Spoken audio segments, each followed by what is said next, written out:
Good morning, everyone on the call. My name is Malaika Silcott. I'm an Assistant Director of Career Advising in the Tufts Career Center, and I'd like to welcome you this morning to the Professional in Residence Program for Fall 2020.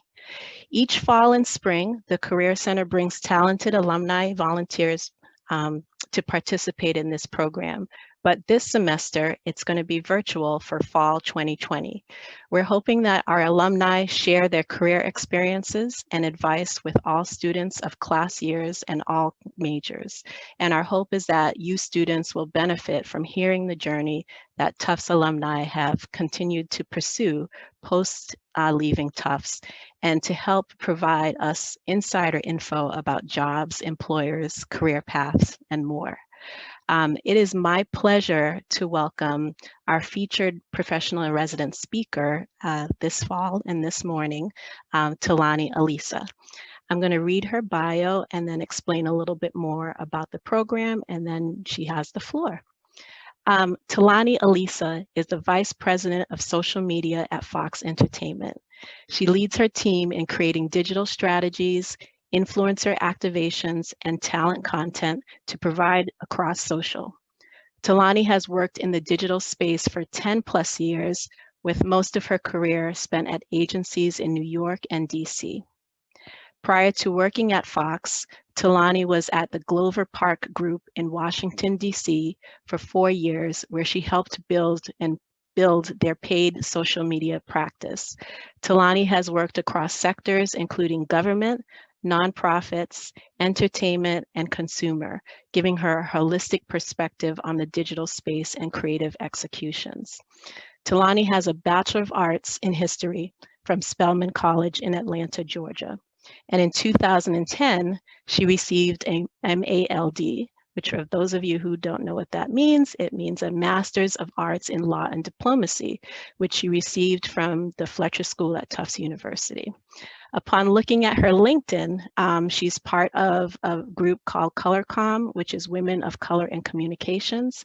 And some of her publications, which I thought were really cool and I wanted to mention, are Nonprofits and Social Media, Using Social Advertising to Tell Your Story, 5 Ways to Create Content That Make People Care, the top 4 reasons your blog is boring, Nonprofits and Social Media, 5 Steps to Analyzing Your Social Landscape, and another one that she wrote is The Good Guys Need a Plan Too, Social Media and Nonprofits.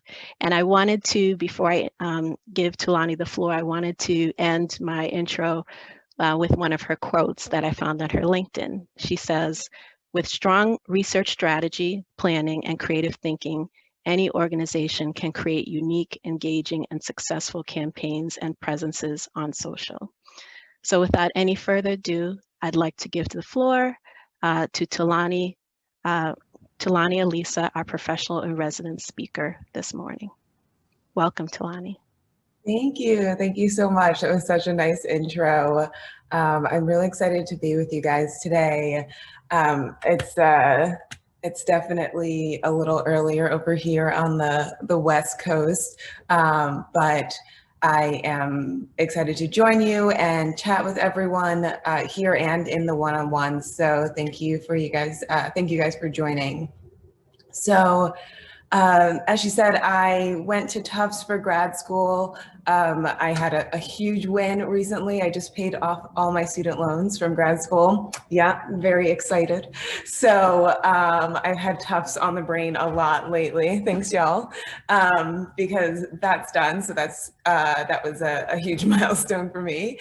But I'm here to talk to you about my job. I'm here to talk to you about your career, your time in school, kind of how I got to where I am, because if you looked at my resume, it is a little bit confusing.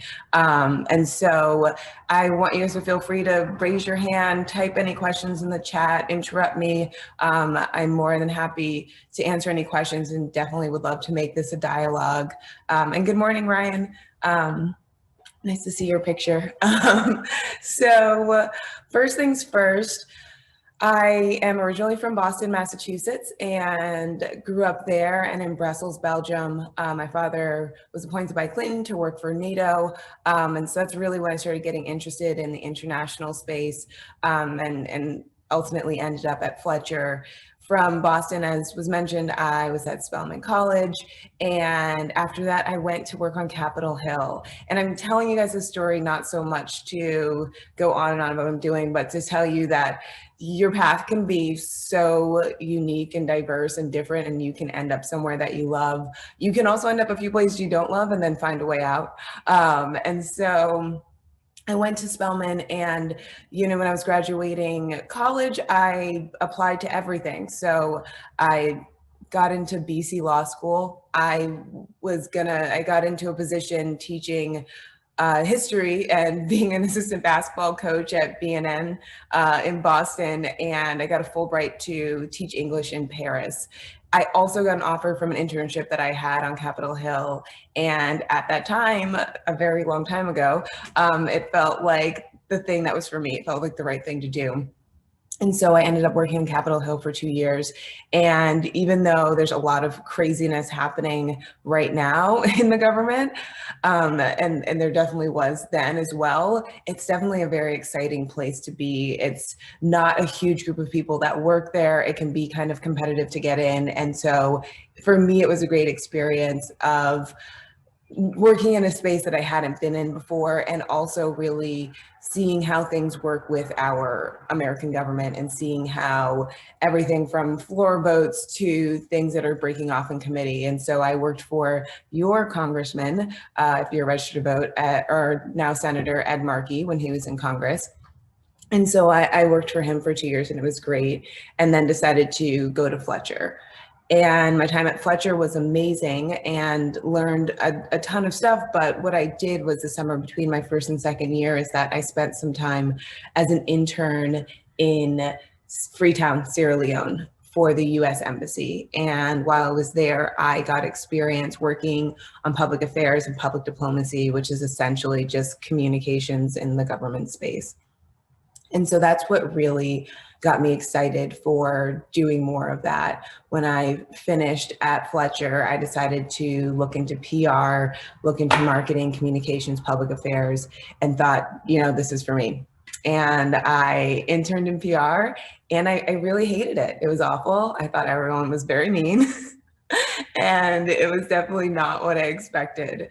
And so really from there, I was willing to figure out what was for me. I lived in New York. I was younger and trying to figure out what to do. And that's how I ended up doing my first job in social media in the entertainment industry. And it was for a very controversial show. So I came from working for a very liberal Democrat and having a very liberal family. And a friend said, someone's looking for a freelancer for a new show to do social. And I said, okay, sure. I, live in New York and need to eat and pay my rent. And so I went to meet with him, and great guy. And he had worked for Clinton, and we had a lot of mutual connections. And so I asked him what show it was. And he told me it was Sarah Palin's Alaska. And so for those of you who are younger and don't know, Sarah Palin, maybe not to as extreme of a degree, was kind of the female Trump of a decade ago. It was very polarizing. She was a very polarizing figure. She was just someone that brought out both the best and worst in a lot of people. And that was my first job in social media. And for 4 months, none of my friends knew where I worked. And I would wake up at 6 a.m. to remove negative comments, respond to people, do all these things, post, and go to bed at midnight doing the same thing. And it was crazy, but I really found out that I loved it. I loved social media. I loved how honest it was. I loved how direct it was. I loved that it gave me both the chance to be creative and to relate to people and see what they wanted to see, know more about, learn about. And it was really something that, even though I wasn't thrilled about the actual show or anything like that, it was something that showed me this is somewhere I can use all the skills that I have, whether it was writing or being creative or connecting with people or looking through analytics and stats and seeing how you can then adjust your strategy based on that. And so from there, I did more freelancing. I went more into the corporate side, did social for Verizon and Chase Freedom, some stuff like that. Again, on a path to the things that I had studied at Fletcher, but also things that I was truly passionate about overall. And so from there, ended up at a place that worked solely in, was mentioned earlier, just some of the articles I wrote, but solely on nonprofits, government organizations, and stuff like that. So really using more of my Fletcher education and experience to talk about international organizations. I worked a lot with UNICEF, USA, and some other gov orgs, and then ended up at Glover Park Group, another very Fletcher focused place. And the Glover Park Group, if you don't know, is an agency. They have one in Washington, D.C. and one in New York. One of their managing directors went to Tufts to Fletcher as well. Another one is the communications director for Kamala Harris right now, and they're a great group. And definitely a good place for me to both use my Fletcher time and also use other things that I was interested in, passionate about. So when I was there, I worked on projects for the Embassy of Egypt, but I also worked on the NFL's health and safety initiatives. And so it really was a great place to give me a wide range of experience. From all of those years kind of culminating, I decided to move to LA, and in a momentary lapse of, I don't know if I'd call it judgment, a momentary lapse of memory maybe, I decided to go to another PR agency. It had been years, but I felt like I was in a better place in my career, and it was the right time to go somewhere I could do digital and help them grow their practice. I quickly was reminded why I didn't want to do it in the first place all that time ago.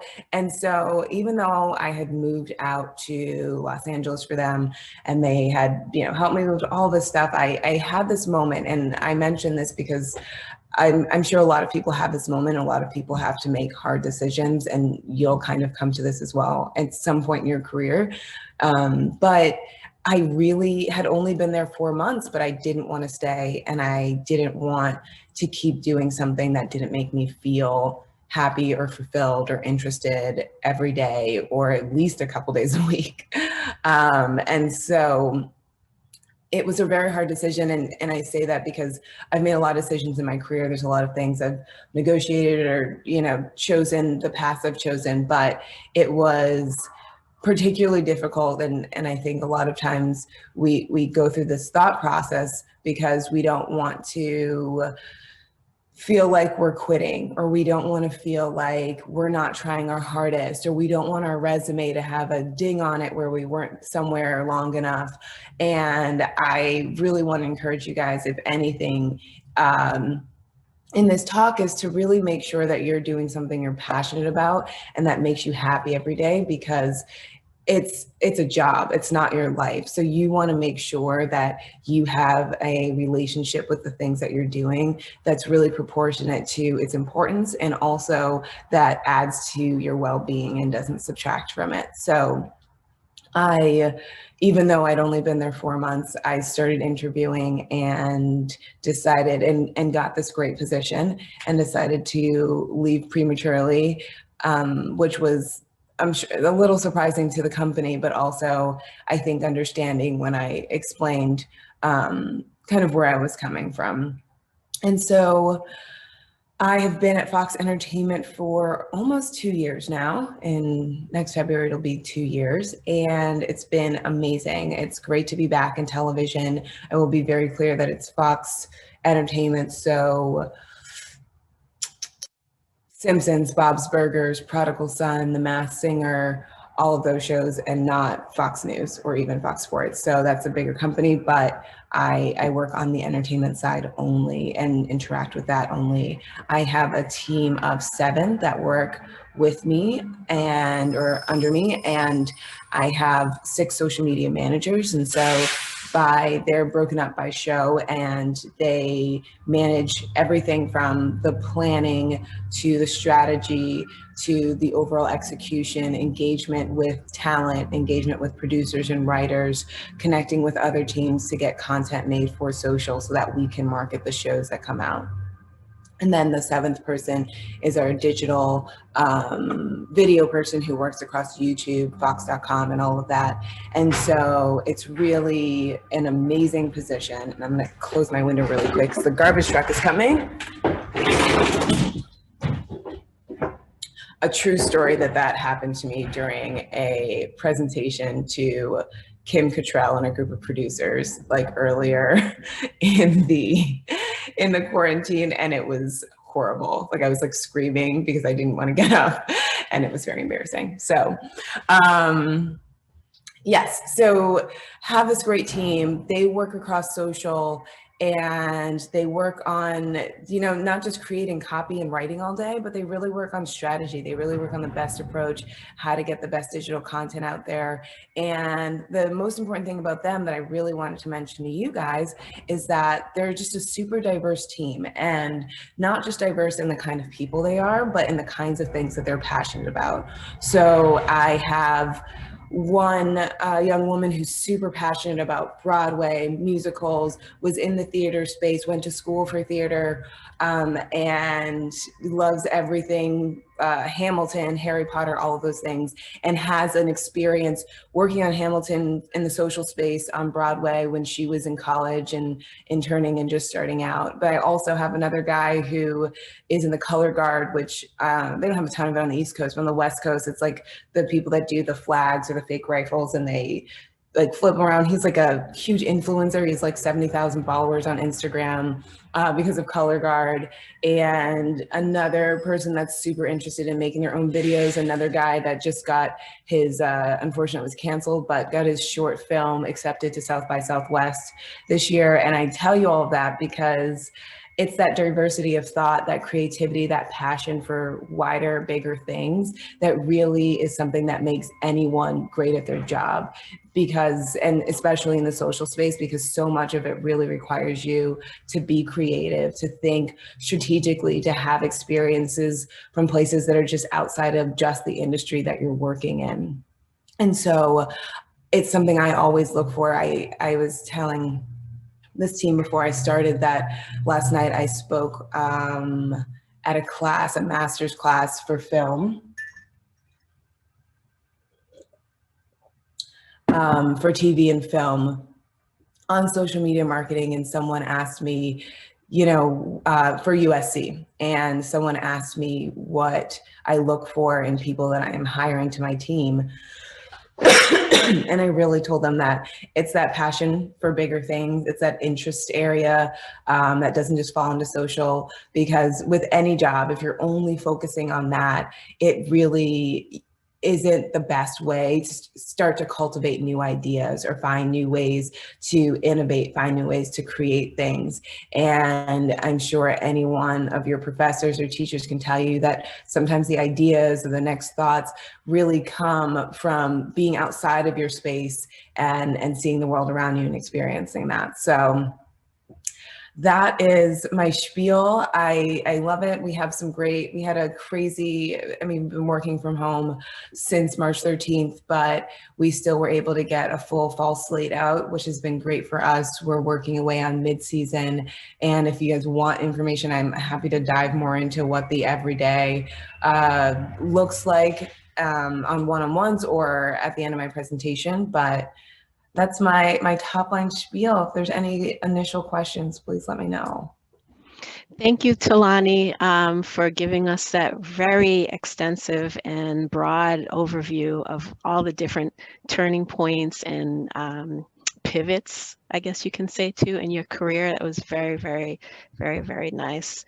Now, I know that you are going to be doing a little presentation for us before we get to the Q&A. And so I'd just like to remind everyone that if you do have a question for Ms. Talani, you can put it in the chat. And then we have Misha DeAndrea, our recruiting coordinator. She's going to be monitoring the chat for questions. We also had an opportunity to get a couple questions ahead of time when you registered for this session.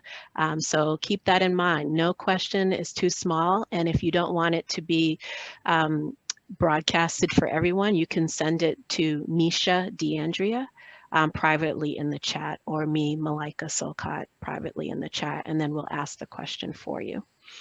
We're going to do a presentation for a couple minutes, and then, unless you want, Talani, do you want me to give you one of the questions that was come up in the chat, or do you want to go right into presentation? I was going to top line overview the presentation, so we can go through some of the questions as well. Okay, so one of the questions that we had gotten ahead of time was, one second. So one question that was asked is, how can we as students without a media and communications major develop the skills that we need for a career such as yours, or maybe even just a starting point? Yeah, so part of that story was because I read this question. I obviously have no major in communications or media or any of those things. I didn't study them. I didn't spend a lot of time doing any of it. I cannot underscore the importance of experience. I can't underscore it, especially in the social space, which when I was your age, a job like this didn't exist. And so I can't underscore the importance enough of getting into social on your own, using it for your own personal brand communication, paying attention to how people are using it, what are the trends, reading up on what's happening in social. The thing about social media that I know all of you know because you've grown up with it in such a different way is that it changes every day. There's always something new to learn. There's always something different going on. And it's really important for me even to stay on top of what all those changes are and on top of all the things that are happening. I just this week was drafting an email about Twitter Fleet, which you shouldn't have heard of because it is basically Instagram stories for Twitter. It doesn't come out, it's come out in a few other countries, but it comes out here November 10th. But again, it's just starting, but it's a platform that's obviously somehow still growing in importance when we all thought it was gonna go away. So it is something that we'll have to start using and working with. So I, am the person that's going to work with my team to get a POV written and to get a strategy written for how we're going to post on there. So you don't need a major in that. You can literally major for anything in the world, except for maybe being a doctor. But even then, you can major in anything. You can, I really encourage people, study the things that make you excited because that's where you're going to excel. I was a history major. Did I know that I would work at the History Channel doing social media like years later? Absolutely not. Did it help me? Of course. So there's always a way to really play what you're learning into that space. I told you about the young woman who was majoring in arts and film and television and theater, and she runs the entire Fox TV account, which is huge. It's our main account. It's a really great job. And she just interned and got experience based on the things she was interested in, based on the things she was interested in the theater space and in film and television. So I cannot stress enough that it doesn't matter what you major in. It's nice to have the experience, but it's the real world experience that's important. It's the passion for what you're doing, and it's the overall interest. And luckily, social media is something that's accessible to everyone. So you can go on every platform, you can explore, you can sign up for your own business accounts, you can see what brands and other organizations are doing, you can watch what influencers are doing and see how that's working. You can read up on everything happening, all the changes everywhere. And luckily, because you were younger, you're at the pulse of everything. Social so much is based on what are the trends, what are the conversations, how do we work ourselves in there in an authentic way. And so it's definitely one of those things that I hope I try and implore to everyone, do not worry about what your major is. Great. Thank you for that insight. I have kind of like another question, but I want to reframe it in terms of what you said before. So a lot of times as a career counselor, I talk to students and they talk about timing, like, they feel that they're behind or they want to make sure that they take the right internship in the right order. And you mentioned earlier in your talk about how you had experience in the government space. You also have experience in the nonprofit, but you referred to an internship initially that you had in PR and you hated it. If you were to go back in time to that, or even before you started that internship, I guess my question is, do you feel like you learned from that experience? Do you feel like you wasted time in the PR internship because you hated it, or did it help you figure out what you want?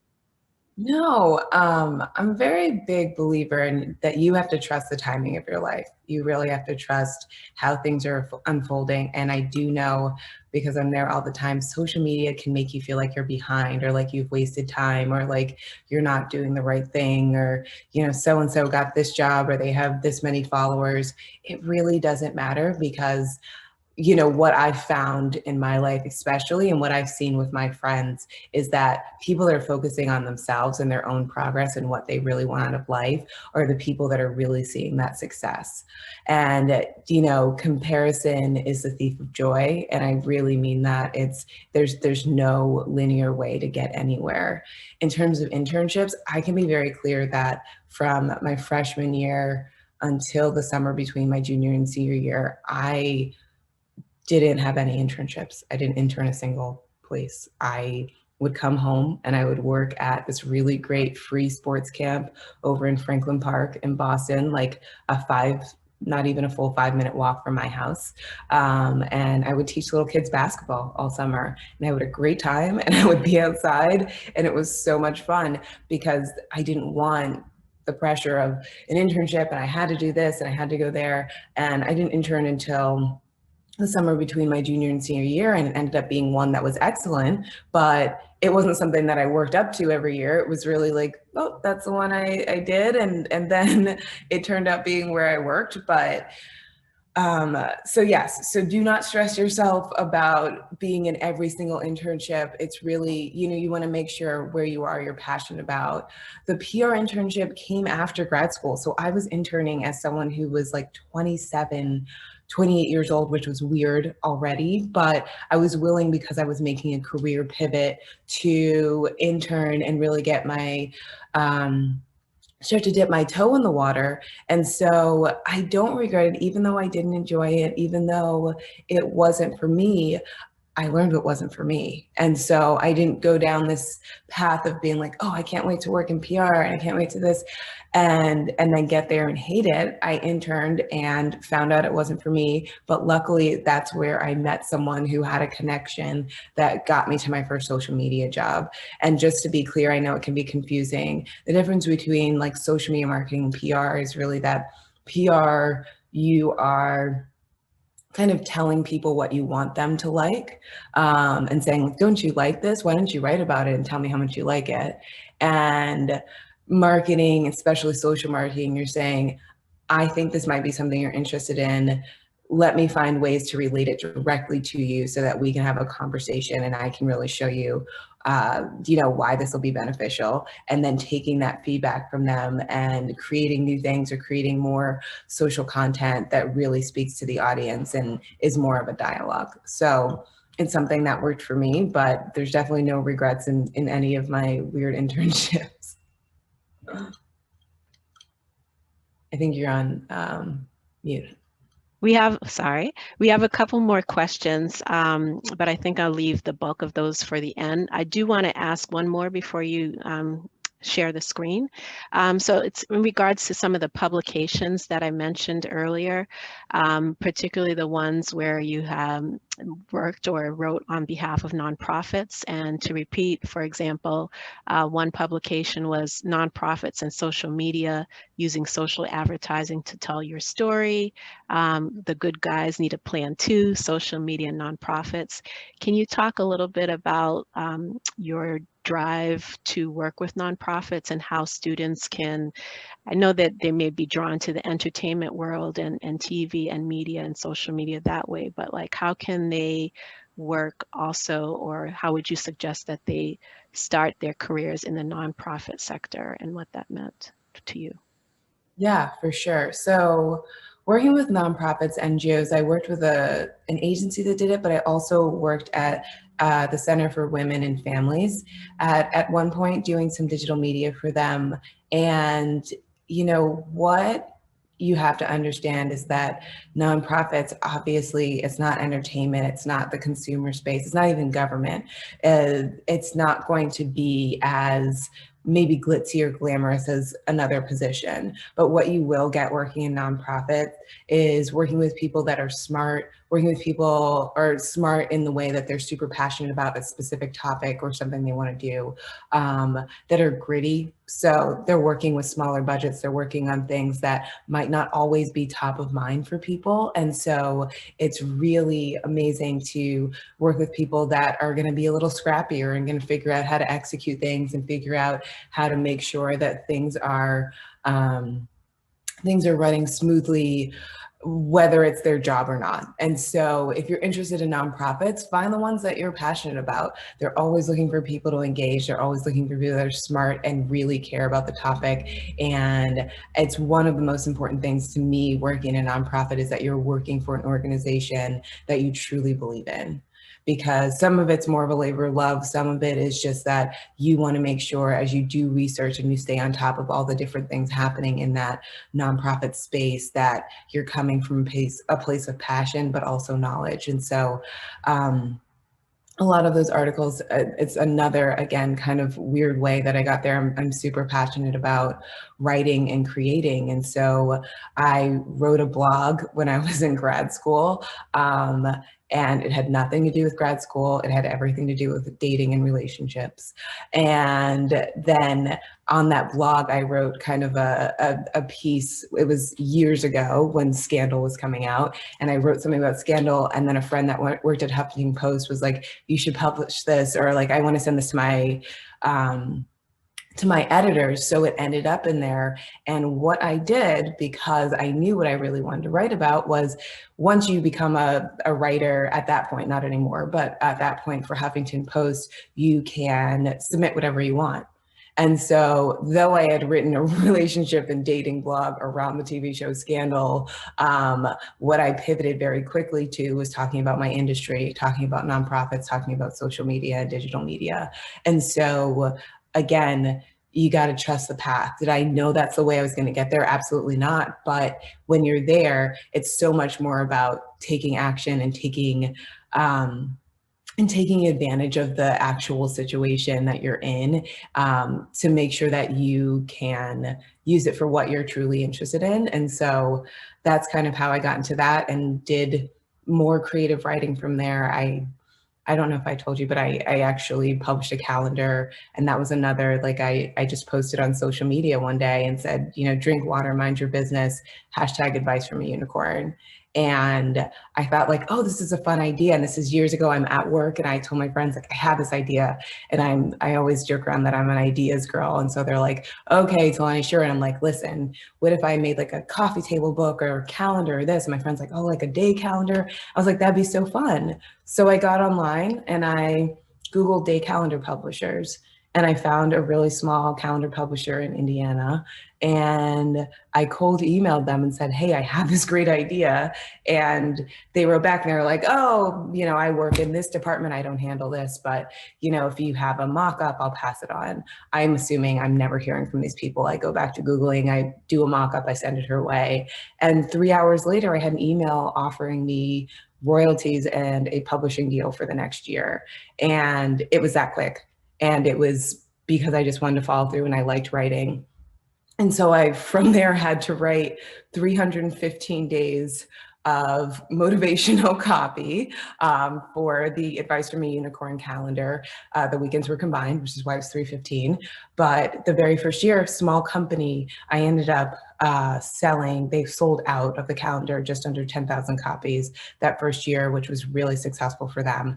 And it was great for me. And honestly, when they had told me, they were like, we'll give you this many royalties and this, and I'm Googling, I'm like, what are royalties? What do I ask for? But it's one of those, you go with the flow. And so 2020 was my third year of publishing, and I also published a planner this year. And in 2020, we ended up selling about a little over 69,000 copies of both the planner and the calendar. So it's in Target, it's on Amazon, it's on calendars.com, it's kind of everywhere. And it's amazing to really see that a kind of wayward Instagram post that I thought was fun and then took literally 10 minutes to try and pursue ended up being a side hustle and something that I could actually, use as another creative outlet. Again, I cannot encourage you to have hobbies and other outside interests enough. And so, yeah, 2021 is my last year publishing, but 4 years of a on the whim passion project has been really amazing. And so that's another little fun anecdote about just following your heart. Great, thank you. So again, for students who are on the call, feel free to put your for your questions in the chat. Our speaker, Talani, has a short presentation that she's going to spend some time sharing the screen with, and then we'll go to our remaining questions. And also just some housekeeping rules. If you did sign up for a one-on-one session, please make note of the time. And then at the end of the session, we'll ask you to log out, and then you'll come back to the same room at the time that you've chosen for the one-on-one. So without any further ado, Talani, you can go ahead and I guess share your screen. Awesome. And I'll tell you guys, I'm going to go very quickly through this. We won't go too deep into it. It's really just an overview of the kind of work that I do. And again, stop me at any point if there's questions. You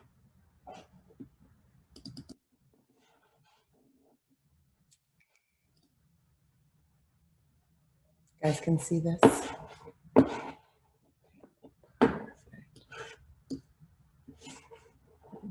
Second. Oh, there we go.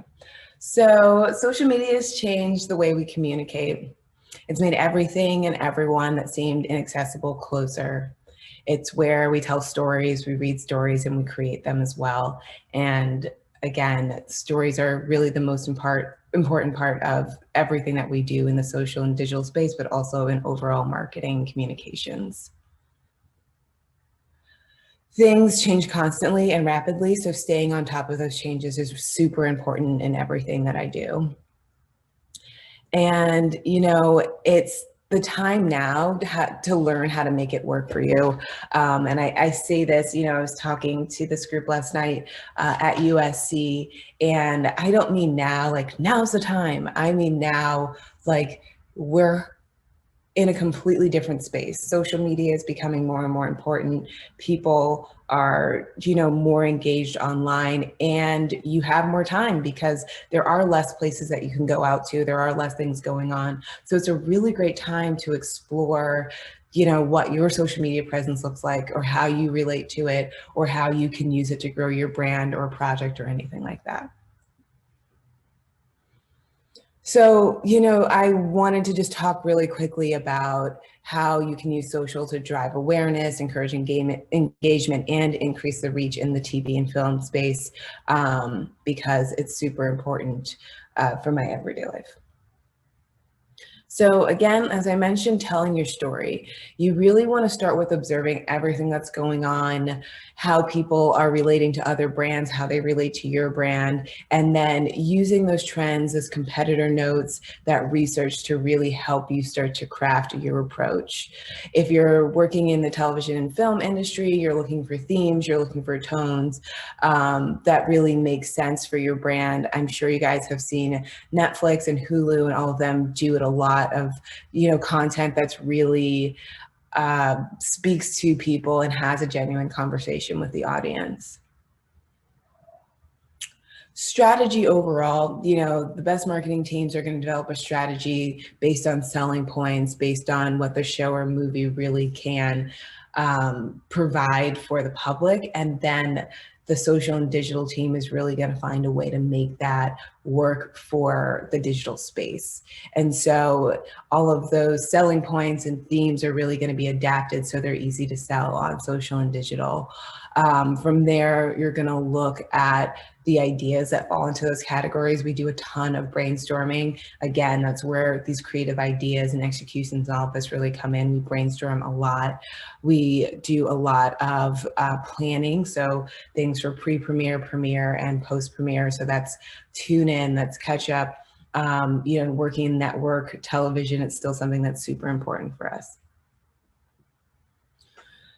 So a little bit more about social marketing, it's really important from the start. And so I can't emphasize enough in your own life, but in the television and film world, it's people want to know what's going on. They love the BTS. They love the how I got there, how I made the stories. And so really having that conversation on social is a lot of times what really endears people to you. And just a bit more on that, audience fan engagement are so huge for anyone.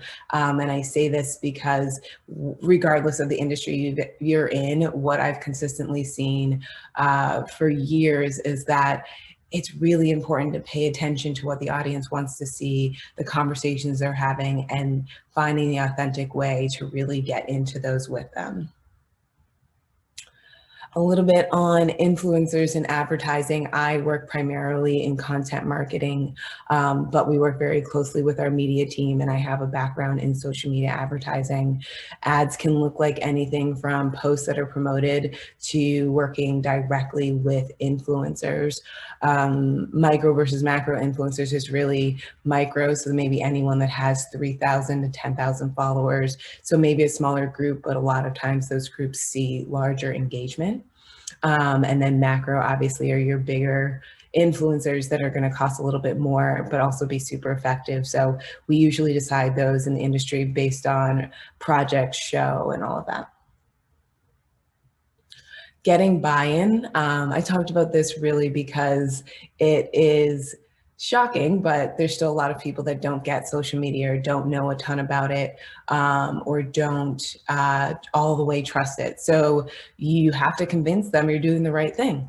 And you have to really talk them through. And a lot of times what you'll find in life, in any workspace, is that people's bottom line is that they want to be heard. They just want to know that their ideas, their thoughts are being listened to. So the best way to do that is to listen and then respond, react, and work in a way that is considering concerns or thoughts or questions. What's trending? This is obviously something that is super relevant right now with the trends changing every day, everyone being so engaged, and our world being in such a weird place. And so, I always encourage brands, the bottom line is that social media favors the bold. So I encourage any brand, any organization, be bold, stand up for the things that you truly believe in, but really make sure that you stay in your lane. There's places to insert yourself, and there's times to sit back and be a silent supporter. So really knowing the difference is important. Staying on brand will always be a really big point. There's going to be a lot of things that if you're working for any company and you're working in social media, the best brands you're going to see keep that tone of voice, keep that focus on what they want to get out there. And that is super important for both brands. And if you have a personal brand that you're really looking to grow, people want to see that consistency and see you evolve and change, but make sure that your message is the same. And then monitoring engagement. This is something in our space that's super important. It is the best space to get immediate feedback, to get immediate stats, numbers, information. And so you always want to do your research, observe what's working, adjust your plan. It's always fine to adjust your strategy. Every strategy document, especially in the digital space, is a working document. And then update based on that, and then do it again. And so it can be a little bit daunting with all the changes happening, but being willing to, stick to your point and your message, but also pivot to the things that are really working and stop doing the things that aren't. It's just that simple.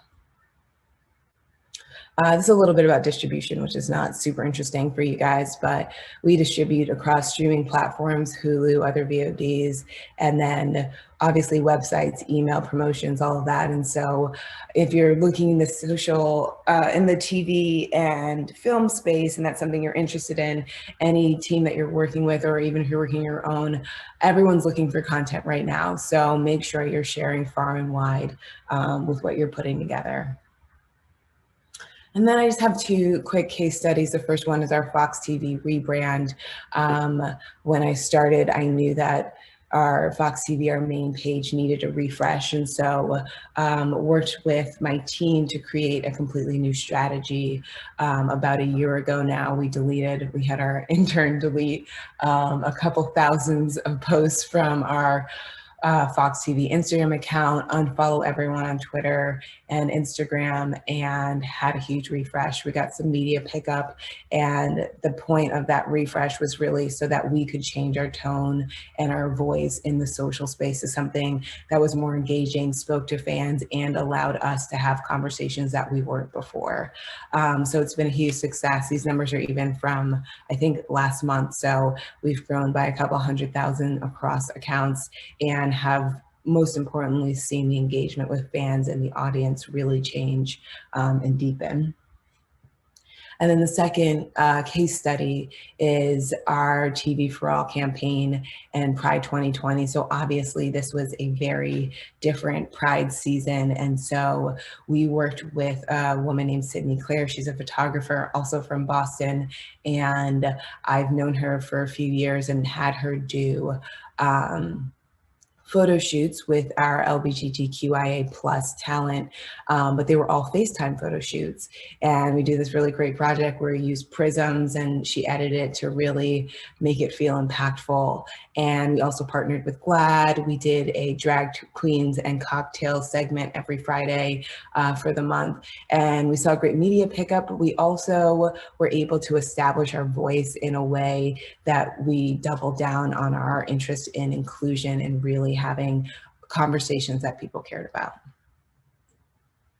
So that is it. If you remember anything, let it be this. Your audience, social media is really the main place where your audience meets you and your project or who you are. And so you really want to put your best foot forward and talk about the things you truly care about. You want to make your story relatable. And so any good marketing, you're touching someone somehow. So it might, in some kind of emotional way. So it might be funny, it might be sad, it might make them think or question, it might make them want to do research. But what you're looking for is that story that's going to relate to the audience you're looking to target. And lastly, pay attention to what that audience is saying, doing, and loving, and then do more of it. You have to make sure it is a two-way conversation, because social is not you just talking to the ether and seeing what happens. It's really having that back and forth and making the adjustments based on that. And that's it. Great. Thank you so much for that insight and different perspectives on looking at social media and engaging your audience and influences around you. I never knew that FaceTime photo shoots existed. So there's definitely a lot of technology out there, different ways of doing and working with media. So we have a couple more minutes for Q&A. So again, I encourage students, I think we have 2 more questions. Encourage students, if you have a burning question, to write it in the chat. One question that I have, Tulani, is in terms of skills. So I mentioned, FaceTime photo shoots, but you also, you're giving us data on influencers, and I'm just wondering, are there any skills that students can be developing now in addition to their writing, learning how to research? Like, are there certain tools that they should be using or that they should be aware of that they can be developing? Yeah, so I'm sure you guys have probably seen this, but a lot of times, and again, this goes back to, it's still shocking because it's 2020. A lot of times companies, you'll see their job description for social media manager, and it's like, must be a good writer, but also editing skills, video this, Photoshop there, and make sure that you can do this and like stand on one leg while, typing a tweet. Like, it's literally, it's the craziest shit. And you're like, who can do this? Like, who can do all of these things? Luckily, social is fun and social is very turnkey, and a lot of what you're doing is transferable. Writing is so important. And there's 2 kinds of writing in my mind. There's writing, well, there's a lot of kinds of writing, obviously. But in the workspace, there's writing, like I'm writing a memo to my boss or a full strategy, and then there's tweeting, right? So in my space, those 2 kinds of writing are really important, but they're very different muscle memory skills. A lot of them are both, and when I say that, I grew up in a space where, because social was so new and you're explaining it to a lot of people, you have to be A, very sure about what you're talking about, and B, be able to clearly explain the benefit, the strategy, all of that, and then turn around and write a tweet that is, 5 words that's going to be impactful. And so I think working on your creative writing, working on your own personal editing skills is going to be super important. Also, with social, as I said before, super accessible. So figure out what's going on the platforms, figure out what conversations are being had, what people are using more of. I personally spend hours on TikTok. It is one of my favorite things to do. And it is full on research for work. So I can just, write it off in my mind. But, it's a great place to see what people are doing, what's trending, what the conversations are, and then figure out ways to relate that to work or to my life. And so I think that it's being curious and exploring. And then I guess the last thing I do every day is that I wake up and I listen to the news, and I know that it can be very jarring right now and exhausting, but especially in the social space, it's really critical to know what's going on in the world. And you don't have to know every single thing, but you do have to know enough that if someone says to, your company, and someone says to put out a tweet to say, wait a second, XYZ happened today, that might be really insensitive. We've seen it happen 1,000 times. Social is a place where something can go wrong very quickly. So it's just super important to know what's happening. So when you create content, none of it comes off tone deaf or missing the point. So I would say definitely writing skills, both short form and long form. I would say definitely staying on top of trends, what's going on in the world. And then also, I can't remember the 3rd thing I said, but those 3 things. Okay, great.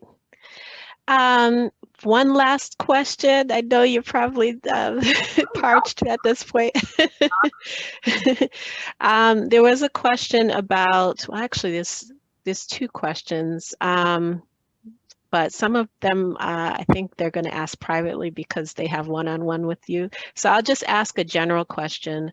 How has Fox adjusted to COVID? What does your everyday look like now that it didn't before COVID? Like if you were to name like 2 or 3 things that you're doing differently because of COVID in your role, what would those be? Just to, I guess, make it more specific. Yeah, so television in a weird way got the best and worst of COVID. So the best was people are home, people are watching TV, and specifically my position, they're on social media more. So like skyrocket, like more people on social, more engagement, more people watching TV, better ratings, etc. The worst is in television, especially network television, what you have is a pilot season. So that's me and a bunch of other executives go into rooms for days, real thing I get to do, and just watch TV for like hours every morning for like 4 days straight. It's super fun. And you also see all the pilots and you give feedback and rate them based on, is it marketable? Is it good? All of that. And so we couldn't have a pilot season because all of these shows had to stop filming. We at Fox had a big pivot and held some of our shows that were going to be coming out early summer till the fall. And then luckily some of the alternative shows, so that's reality TV shows like The Masked Singer or I Can See Your Voice with Ken Jeong, those were things that could be filmed very safely because they didn't have to have a live audience there. And so that was a pivot that really helped us be one of the only networks that had an actual strong fall season. Some of the shows are actually back filming now, so that's been really helpful. What has changed is that I can't just send one of my social media managers to the set of a TV show anymore to get pictures or BTS or interview talent. We need to have a proxy. We need to have someone that is always going to be there and has been tested and is a part of that bubble of filming. So it definitely makes getting content a little bit more of a challenge, but it really just pushes us to be more organized and be specific about the things that we want and need for our strategy. And so that has been a big change, but we found a way around it. Other than that, we've just been working from home and I personally love it. It's fantastic. I go for a 5-mile walk around my neighborhood every morning. I have time with my puppy Goldie Hawn, and I am able to, get work done, but also have a day. And it's actually really nice. And I usually work on the studio a lot. So it's amazing. I don't live very far. I live about 10 minutes from there. So it's like where everything gets filmed. It's where, Shirley Temple and Marilyn Monroe lived for a little while. It's a very historic, beautiful place to work, but it's also very nice to be home. So yes. And then also, I think Jillian asked, how do I deal with social media burnout if I ever get it? I don't get it because you don't burn out for money. But if I think, what it is being honest with yourself. So much about social media, people kind of say like, oh, I'm fine, or I don't really need to. I have a lot of friends that are like, I'm not gonna look. And it's like, okay, look, and then be like, okay, I need to go to bed, or I need to take a break. I need to, we've all seen those TikTok messages come up like, hey, you've been scrolling for a long time. Why don't you go to sleep? And, a platform that knows that you can kind of get caught up in that. So it's really less about the social media and more about you. What feels good? What doesn't feel good? How are you, feeling emotionally and having those conversations with yourself, which obviously can be super tough. And if I do feel like, okay, I've lost, an hour to TikTok and I need to do something else, I, find a way to multitask, or I find a way to make sure that I'm getting everything done. And that time that I'm spending on social media, even though it's research and super helpful for work, I don't get overwhelmed and I don't spend too much time doing something that's not going to advance what I want to do in life and what I want to do for the day. So. Well, that's all for today. Thank you so much to everyone that was able to attend. And thank you, guest speaker Talani Elisa, for sharing your insight and your journey post-Tufts. So thank you again. Just some housekeeping rules. If you have any follow-up questions, feel free to email me at the Career Center, malaika.silcott@tufts.edu. And I'd like to thank everyone for joining today's session, which is recorded, and we'll post that to our YouTube channel for the Career Center. If you have any questions on that, again, email me and we'll go from there. Thank you. Thank you.